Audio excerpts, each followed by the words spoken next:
Padre Cristo, muchachos, por este medio quiero acercarme a ustedes para ampliar un poco el tema 2, ya que está el material que presenta la materia está muy reducido y yo quisiera que se fundamente bien en ustedes lo que es la plantación de iglesias, y estas son las bases teológicas y sociológicas de cómo se plantan iglesias, y es de mi interés que ustedes vayan bien sólidos en esto. No se trata solo de tener una buena nota, sino de que aprendan, ¿no?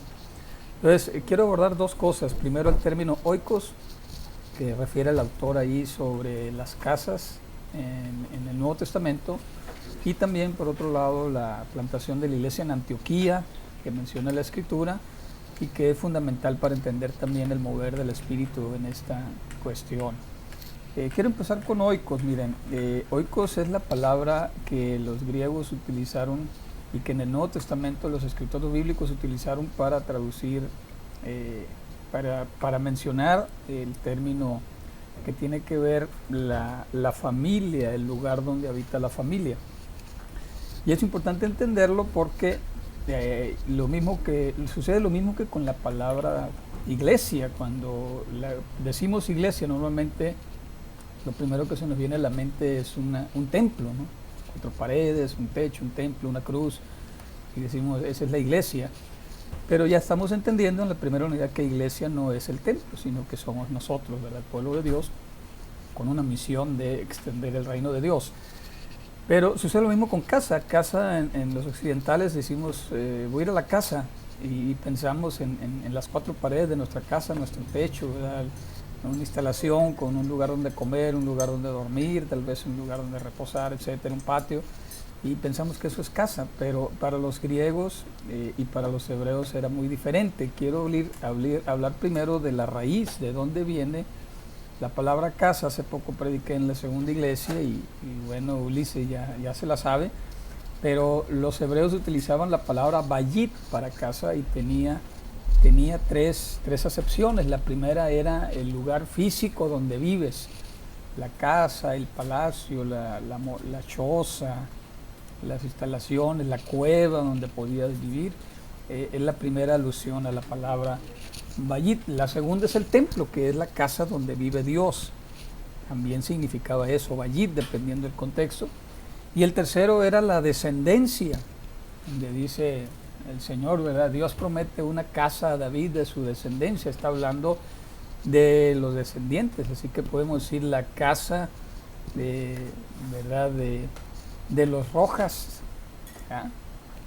La casa de los Rosas se refiere a la descendencia, ¿verdad? La descendencia de los papás de Ulises y la descendencia que vendrán de los hijos de Ulises, ya que se case, ¿verdad? Que va a ser dentro de no muchos días. Amén, Ulises. Bueno, son las 3 acepciones, de ahí viene. Y en el caso de los griegos utilizaban casa para hablar del entorno donde se desarrollaba la familia. Y esto también es muy diferente, porque ahorita hablamos de familias, y las familias pues son en Occidente somos muy particulares en el sentido de que cada familia puede ser muy diferente de la otra. Hay familias donde están papá y mamá, hay familias donde solo está mamá o solo está papá, hay familias con hijos, hay familias que no tienen hijos, hay familias que se dedica el papá a un oficio, la mamá a otro oficio, el hijo a un oficio, la hija a otro oficio, y cada quien agarra por su lado. El término oikos en la cultura helenística y también en la cultura hebrea tenía que ver con el lugar donde se desenvolvían los miembros de la familia, pero tenían muchísimas cosas en común. No solamente vivían en el mismo techo, sino que también se dedicaban al mismo oficio. Esto del mismo techo es algo que todavía se vive en las sociedades tribales, sobre todo aquí lo podemos ver cerca en la tribu Yaqui. Una vez platicando con una hermana de la etnia, confirmaba esto que les voy a decir. Cuando el padre de familia se decidía formar una casa, construía una vivienda, adquiría un terreno, construía una casa. Y una vez que nacían los hijos, a esa casa le iba añadiendo una habitación por cada hijo. Esa habitación se la llamaba morada. De manera que en la casa del padre podía haber varias moradas, pero todos dentro de la misma construcción principal. Y tenían un solo área donde comían toda la familia, los hijos, los nietos que nacían después de ellos, comían en un solo comedor. Esto sucede en las etnias yaqui. Tienen un solar muy amplio, en el centro del solar es la casa de los papás o de los abuelos, si ya son varias generaciones, y ahí está la cocina, que normalmente es una hornilla. Ahí todas las mañanas, ahí en ese solar, en una esquinita construyó un hijo, en otra esquinita otro hijo, y luego los hijos, los nietos ahí alrededor de su papá, pero todos van a comer a la casa del papá o de los abuelos o de los bisabuelos, porque es una sola cocina. Y todos, entonces había ese lugar llamado casa, que denota todo el terreno, pero con un montón de casitas que se le llama moradas. Es lo mismo que cuando en el capítulo 14 del Evangelio según San Juan, Jesús dice: en la casa de mi Padre muchas moradas hay. La palabra casa es oikos, y está hablando que es una sola casa, casa de Dios, y luego hay muchas moradas, y cada morada era una habitación donde vamos a vivir cada uno de nosotros. Entonces el concepto de que nos habían enseñado de que yo tengo una mansión en el cielo, tengo una casa, no es del todo correcta, más bien tengo una morada en la casa de mi Padre, porque es la casa de Dios y yo tengo morada ahí, tengo un cuarto donde el Señor me tiene reservado, pero voy a sentarme a la mesa con mi Padre. Ese es el concepto hebreo en cuanto al oikos, en cuanto a la vivienda. Y la segunda acepción es en cuanto al oficio, porque todos se dedicaban a lo mismo. Ustedes pueden ver el ejemplo de Pedro, cuando él tenía a su hermano que fue llamado también por el Señor a ser parte de sus discípulos, Andrés, que eran hijos de pescadores. Ellos, Pedro y Andrés, eran pescadores porque su padre era pescador, el resto de sus hermanos eran pescadores, sus abuelos les habían heredado el oficio de la pesca y tenían todo un negocio, tenían varias embarcaciones para la pesca, de tal manera que en el Oikos todos los miembros de la familia colaboraban en la misma entidad económica, si eran comerciantes de la misma manera. Jesús era carpintero porque su padre José fue carpintero, los abuelos de José, los padres de José, los abuelos de Jesús habían sido carpinteros, los hermanos de Jesús fueron carpinteros, todos se dedicaban al mismo oficio que se heredaba de generación en generación. Entonces, eso era el concepto del oikos. Por eso cuando llega el Evangelio y en la historia de Hechos 17, donde Pablo y Silas están encarcelados y luego el carcelero, ¿verdad?, el que se iba a suicidar, los invita a su casa y le dice: ¿qué debo hacer para ser salvo? Le dijo: cree en el Señor Jesucristo y serás salvo tú y tu casa. Y como en la casa, pues era ese lugar tan cerrado, tan íntimo, donde todos convivían, entonces la fe que aceptaba el jefe de familia prácticamente era la fe que aceptaban los demás miembros. Entonces, le digo, no muy diferente a Occidente, porque el papá puede ser contador, el hijo comerciante, la hermana puede dedicarse a la contabilidad y la mamá a otro oficio. Salud. Y entonces era muy variado, pero en la antigüedad era muy cerrado. Por eso el Evangelio hizo chuza en tiempos de Jesús, porque llegaba una familia y familias enteras se convertían. Ahí tenemos la familia también de Cornelio, de la historia de Hechos, capítulo 10, donde Cornelio había invitado a sus familiares, amigos más cercanos, a su oikos. Y cuando llegó Pedro ahí por la visión celestial, entonces se convierte en el Evangelio y toda la familia de Cornelio, dice la Biblia, toda la casa de Cornelio se convirtió. Ese es el concepto de oikos. Sería muy interesante averiguar al plantar iglesias en el siglo XXI cuáles son los oikos modernos, porque ya no es una casa en el sentido occidental, pues, porque ya el oikos moderno pudiera ser el grupo de compañeros de trabajo, pudiera ser los compañeros del equipo de béisbol donde pertenezco, puede ser los muchachos del barrio con los que crecí. Esos son los oikos modernos y hay que localizarlos. Las pandillas son los oikos modernos que comparten un montón de cosas y hasta el mismo oficio, ¿no?, que tanto dolores de cabeza nos dan a veces. Bueno, eso es en cuanto a Loicos. Lo segundo que quiero abordar es Antioquía. Antioquía es una historia muy interesante. Miren, cada vez que el Señor quiere hacer algo, da un paso, lo da fríamente calculado en el tiempo, en el momento preciso. Debemos ver, por ejemplo, el derramamiento del día del Pentecostés, el día del inicio prácticamente del banderazo de salida de la iglesia, aunque la fundación fue mucho antes, ahí decíamos, en Cesarea de Filipos, cuando el Señor declara, ¿verdad?, sobre esta roca edificaré mi iglesia y ni las puertas del Hades prevalecerán contra ella. Pero el banderazo de salida del ministerio de la iglesia fue en el día del Pentecostés. ¿Y qué sucedió en Pentecostés? Era una de las tres grandes fiestas de Israel, donde todos los hebreos de todas partes del mundo venían a celebrar a Jerusalén. De una pequeña ciudad de 200,000 habitantes, tenía una afluencia de 1,000,000 de visitas en esas fechas.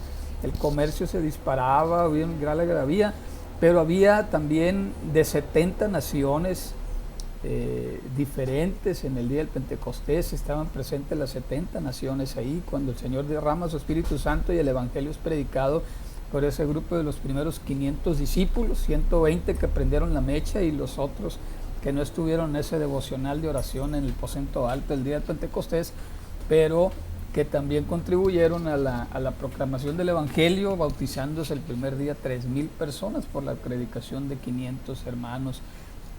Y quiero aclarar, no fue solo el sermón de Pedro, como dicen, un sermón de Pedro convirtió a 3,000 personas. Es una perspectiva errónea, muy occidental. La realidad es de que estaban predicando los 500 discípulos del Señor, hablando en lenguas, testificando de las maravillas de Dios, y al final de eso Pedro hace el llamamiento, ¿no?, de todo eso que ya habían predicado los 500, pues le pone la cereza al pastel, ¿no? Pero no fue el sermón de Pedro, fue la evangelización masiva de esos 500 hermanos que iniciaron con el estruendo del Espíritu Santo. Dios eligió una fecha especial y escogió Jerusalén como el inicio de su iglesia, pero una vez que, como él había dicho en Hechos 1:8, ¿verdad?, recibirán poder cuando haya venido sobre ustedes el Espíritu Santo para que me sean testigos en Jerusalén, en toda Judea, en Samaria y hasta lo último de la tierra. Entonces se le dio cumplimiento en Jerusalén, porque era la promesa, el pueblo original de Dios, que después nos dejó el lugar a la iglesia por sus fallas. Luego, en toda Judea, se refiere a la región circundante a Jerusalén. En Samaria está ya muy pegado hacia el norte, si tú ves un mapa bíblico, muy pegado hacia el mar de Galilea. Y luego dice, y hasta lo último de la tierra. Dios había cumplido su promesa cabalmente en Jerusalén. La iglesia primitiva inundó todo Judea con el Evangelio. Fueron hasta las tierras de Samaria, pero les faltaba lo último de la tierra. ¿Qué pasó? ¿Qué hizo el Señor? ¿Qué estrategia hubo de seguir? Para empezar, escogió una ciudad muy especial, que era, si Jerusalén era el ombligo del universo del mundo antiguo, Antioquía era el ombligo comercial del mundo antiguo, porque está, si usted se fija en el mapa, está al este del mar Mediterráneo, justo en la cima de las tierras que van más allá de Samaria, de Galilea de los gentiles, como dice el Señor. Y esa ciudad conecta con Asia, con el Asia Menor. Esa ciudad conecta porque estaba cerca, estaba en el río Orontes, que también era parte de la afluencia del comercio por el Mediterráneo, de tal manera que conectaba Europa, África, a través del mar, a las tierras de Judea y de Galilea hacia el sur, Asia Menor hacia el norte, y lo que es el mundo arábico hacia el este. Entonces era una ciudad comercial que se convirtió de una pequeña ciudad de 50,000 habitantes, fundada por, aquí déjame ver el dato, en el siglo IV antes de Cristo, fue fundada por Seleuco I Nicanor, y estaba asentada sobre el monte Silipo, a 330 metros del mar. Entonces Alejandro el Magno le pone el nombre en honor a su padre Antíoco, le pone Antioquía. Y ese era el cruce de rutas comerciales entre el Mediterráneo y Asia, ¿verdad? Y todo lo que les digo. Tenía una plaza muy fuerte de comercio. En las orillas del río Orontes era un gran tianguis de más de 2 kilómetros donde la gente comerciaba, venía de todas partes del mundo a mercar lo que venía por el mar, de lo que venía del Mediterráneo, de Egipto, de Europa, de Asia. Era un gran tianguis internacional, algo parecido a la ciudad de Los Ángeles en Estados Unidos, donde de todas partes del mundo llegaron a comerciar en ese puerto muy importante. Y bueno, su trazo estaba inspirado en la antigua Alejandría, la ciudad que fundó también Alejandro Magno allá en Egipto. Llegó a ser la tercera ciudad más importante del imperio romano, de una vez que los romanos conquistaron a los griegos y al mundo entero. Llegó a ser la tercera ciudad más importante del imperio. La primera era Roma, la segunda era Alejandría y la tercera era Antioquía. Y una ciudad que empezó con 25,000, luego creció en una segunda expansión a 50,000 habitantes, llegó a tener 500,000 habitantes. Se le consideraba una tetrápolis porque hubo 4 importantes expansiones a la ciudad, era como 4 ciudades en una, pues, que se le llamaba una tetrápolis y era conocida, ¿verdad?, por toda esta afluencia. Era también una ciudad secular, medía 6 kilómetros de largo, de ancho y de alto, hacia el norte, hacia el sur. Eran 36 kilómetros cuadrados de población. Era más grande que Ciudad Obregón, porque tenemos esa población más o menos, pero en casas muy reducidas. Allá eran casas mucho más amplias. Y era considerada la reina dorada del Oriente, así se la llamaba, la reina dorada del Oriente, donde todo el mundo podía ir y enriquecerse, hacer comercio. No era una ciudad religiosa, no había templos, no hay registro histórico de templos como Éfeso, que tenía Diana de los Efesos, ¿verdad? Y otras ciudades importantes del Imperio Romano que respetaron a los dioses de los griegos, las mitologías, y tenían una adoración a un dios en particular. Antioquía no tenía ni un dios en particular como dios de la ciudad, y convivían por igual los griegos, los macedonios, los judíos, los egipcios, los asiáticos, todo el mundo. Era multicultural. Y bueno, era una ciudad secular también, donde a la gente no le interesaban las cosas de Dios, porque ellos se concentraban en hacer negocios. Antioquía era para ir a hacer negocios.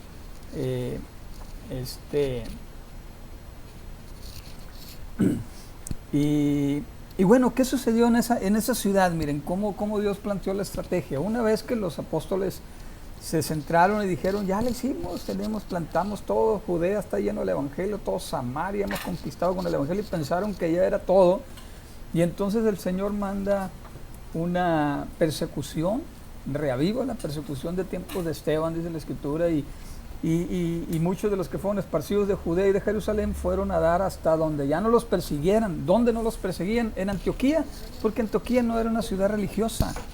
No era una ciudad donde los fueran a perseguir por sus creencias. Ahí, mira, tú vienes a hacer negocios, no me importa lo que creas. Yo me interesa hacer negocios contigo, esa era la filosofía de la ciudad. Y los romanos no perseguían a nadie, era como una ciudad santuario de las que hay en Estados Unidos. Yo pongo de ejemplo Miami, por ejemplo, que es una ciudad santuario donde ahí no entra la migra. Ahí puedes andar por las calles sin papeles y ser ciudadano de cualquier país del mundo y no te van a molestar porque es una ciudad santuario. Me tocó que mi hija Dacia viviera en Santana, California, otra ciudad santuario. El 90% de sus habitantes son latinos, la mayoría no tienen papeles y no se les molesta, pero es una ciudad muy próspera, considerada como una ciudad de refugio del antiguo Israel, ¿se acuerdan? Entonces era una ciudad santuario. Algo así era Antioquía, ya no había persecución, llegaron hasta ahí se plantaron. Pero sucedió algo muy curioso, que los que habían sido esparcidos en esa pequeña diáspora de Jerusalén hacia Antioquía empezaron a evangelizar a los judíos, porque las iglesias de Judea eran primordialmente hebreas, tenían la mentalidad de que solamente había que alcanzar al pueblo de Dios, y aunque había casos como el de Cornelio y otros casos donde gentiles abrazaban el evangelio, los obligaban a circuncidarse en las iglesias de Judea. Los obligaban a guardar el sábado, los obligaban a ir a la sinagoga, una serie de prácticas que los cristianos de Judea todavía no podían despegarse del judaísmo, de sus raíces. Y entonces Jesús tenía que plantear un modelo de iglesia que pudiera abarcar a todo el mundo, no una iglesia unida a una cultura en particular. ¿Cuál es el fenómeno que se da? Van los cristianos esparcidos a Antioquía por la persecución y empiezan a ganar más judíos. Pero sucedió otro fenómeno, que en Chipre también hubo persecución, y los cristianos de Chipre, que es la isla más grande que está en el Mediterráneo, que está cerquita ahí de Antioquía, pues también agarraron el primer barco y se fueron a dar a Antioquía. Pero como los cristianos de Chipre, aunque eran judíos nacidos en la diáspora, no tenían la misma costumbre de ir al templo, eran judíos con otras costumbres diferentes. Y a ellos no les importaba las cuestiones mucho de la ley. Abrazaron el evangelio de una forma diferente y ellos empezaron a ganar gente también. De tal manera que en Antioquía pronto fueron más los cristianos gentiles que los judíos. Ese fenómeno se dio en Antioquía. Fueron más los cristianos gentiles, y entonces empezaron los problemas porque los cristianos que eran judíos, que venían de las iglesias de Jerusalén, decían: hey, espérense, pero necesitamos circuncidar a estos que van llegando, hey, pero necesitamos guardar el sábado, hey, pero necesitamos no comer carne de cerdo. Y los otros decían: no, eso ya no es necesario. El Señor nos ha llamado a libertad, y había un conflicto en la iglesia en Antioquía. Entonces, los apóstoles, que fueron enterados pronto del problema que se estaba dando, dijeron: hay que enviar a alguien a solucionarlo. Lo curioso es de que no mandaron a ninguno de los apóstoles quiso ir, provechito. Quiso ir a Antioquía a enfrentar la situación, y qué bueno, en los planes de Dios así está. Si gustan esto, tienen que venir aquí a la casa, Ok, está bien, lo digo. Entonces, perdón, me hicieron reír aquí, sí, mi esposa. Pero no vamos a cortarle, vamos a seguirle, está sabroso esto. Miren, ya casi terminamos. El punto es de que, ¿a quién mandaron? No sé si se acuerdan de Bernabé. Bernabé, dice la escritura que él era originario de Chipre, y que en la iglesia primitiva, en la iglesia del libro de los Hechos, capítulo 4, verso 36, él era un levita de la isla de Chipre, que se viene a la fiesta de Pentecostés. Cuando ve todo el alboroto, dijo: yo aquí me quedo. Y entonces se regresa a Chipre, vende su propiedad allá en la isla y se viene, y su dinero lo pone a los pies de la iglesia en Jerusalén. Fue una gran aportación para la iglesia, para la ayuda de las viudas y las necesidades de la obra de Dios ahí. Y entonces, cuando fueron esparcidos por causa de la persecución que les decía en Hechos capítulo 11, verso 19, y que ese problema que solo los judíos le hablaban la palabra, entonces los de Chipre llegan, empiezan a evangelizar a los gentiles, un gran número creyó, dice en Hechos 11, 21, la mano del Señor estaba con ellos. Y entonces en Jerusalén enviaron a Antioquía a Bernabé, porque le dijeron: ¿sabes qué, Bernabé? Porque era José, le cambiaron por nombre Bernabé porque le llamaron el hijo de consolación. Era un judío nacido en la diáspora, que había sufrido todo el tiempo la persecución, y que tenía tal vez una actitud muy consoladora de acompañamiento a los que sufrían. Tranquilo, miren, Dios nos va a sacar adelante, nosotros tenemos toda la vida sufriendo. Y entonces le llamaron el hijo de consolación, que eso significa Bernabé. Entonces dice la palabra de Dios que era un hombre bueno, lleno del Espíritu Santo, y un hombre de fe. Pero entonces él lo envían a Antioquía, y la llegada de Bernabé a Antioquía, aunque fue enviado para poner orden, él, al ver al mover del Espíritu Santo, pues empezó a ganarse más gente, porque dijo: oye, eso está bueno, aquí el Señor derrama de su Espíritu, no necesitamos guardar la ley, no necesitamos circuncidar, no necesitamos guardar el sábado, hoy está bien este mover del Espíritu. Y entonces pues no cumplió la misión en términos de los apóstoles, pero sí la cumplió en términos del proyecto misionológico divino. Pero entonces dice: es mucho el trabajo lo que está pasando aquí. Y entonces surge de nuevo un personaje que estaba en el olvido, Saulo de Tarso.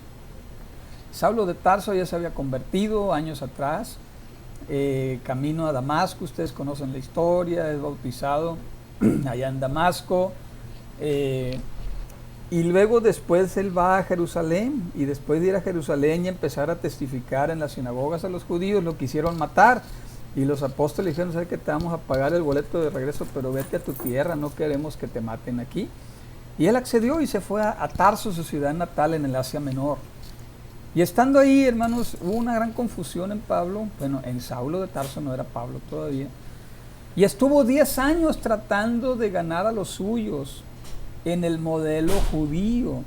Él se fue a la sinagoga, trató por 10 años de ganar a los de su casa porque era su estrategia. De hecho, nunca dejó esa estrategia, pero después Dios se la modificó, de ir a las sinagogas de cada ciudad y tratar de ganarse a los judíos ahí.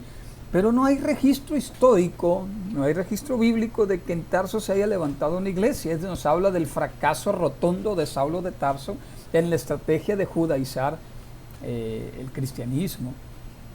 Estuvo 10 años, como decimos en mi rancho, sacado de onda ahí, no sabía qué hacer. Y Bernabé se acuerda de él. Oye, este Saulo de Tarso es un muchacho muy inteligente, es un muchacho que está instruido a los pies de Gamaliel, el mejor maestro, conoce la ley, fue fariseo, fue perseguidor de la iglesia, me puede ser muy útil aquí. Y se va por él de Antioquía a Saulo, a Tarso, perdón. Había como 50 kilómetros, o sea, un día de camino y llegaba. Al otro día le agarró las greñas, lo convenció por el Espíritu, vamos, el Señor te necesita en Antioquía. Y la llegada de Pablo a la Antioquía fue de grande bendición, no solo para él, porque él dijo, wow, o sea que Dios se puede mover de esta manera, claro que sí. Y entonces el aporte de Pablo fue la escuela de ministerios. Él empezó a formar las escuelas de los profetas, de los evangelistas, de los intercesores, empezó a plantar los ministerios, a poner orden en la iglesia, a sistematizar el culto, a darle formación a aquella hermosa iglesia creciente de Antioquía. Y después de 2 años de estar trabajando de la mano de Bernabé en Antioquía, es entonces que ahí, incluso ahí se le llama por primera vez cristianos al movimiento de los seguidores de Jesús. 10 años atrás se le llamaba solamente los discípulos de Jesús, los seguidores de Jesús, ¿verdad? La gente del camino, les decían, el camino, porque principalmente predicaban en los caminos. Y entonces, estando ahí, dice Hechos capítulo 11, verso 13, que había profetas, maestros, había toda una serie de ministerios ordenados, y ahí estaban Saulo y Bernabé. Entonces Dios habló a través del Espíritu Santo y le dijo, apártenme a estos dos, a Bernabé y a Saulo, para la obra que les he encomendado. Y ahí les detalla el Señor, los voy a mandar al mundo de los gentiles a predicar. Y esto que hicieron en Antioquía, quiero que lo repliquen en el resto del mundo. De ahí el éxito, hermanos, de las giras de Bernabé y de Pablo. Después le acompaña Silas, después se hace acompañar con Marquitos, después con Lucas. Pero en fin se van al Asia Menor y hacen chuza, plantan un montón de iglesias en el Asia Menor en su primer viaje misionero. Y ya después el Señor les pone la visión del varón macedonio, ¿se acuerdan? Cuando ya están diciendo, vamos a recorrer toda la obra que ya hicimos, el Señor les dijo, no, Señor, van a irse a Macedonia, es decir, a Europa con los griegos. Y entonces obedecen la visión y se van a Filipos, y esa es otra historia, pero Filipos también fue un punto estratégico porque era la entrada a Europa, de eso hablaremos después. Pero quiero dejar en claro, hermanos, solo esto, hasta aquí la quiero dejar para no hacerles muy largo el discurso, pero Antioquía, el modelo de Antioquía hay que estudiarlo con detenimiento porque es clave para el movimiento de plantación de iglesias moderno. Ahí se las dejo, en el portal les voy a decir qué clase de trabajo van a hacer con esta información que les acabo de dar. Dios los bendiga, muchachos, ánimo y sigan adelante. Amén.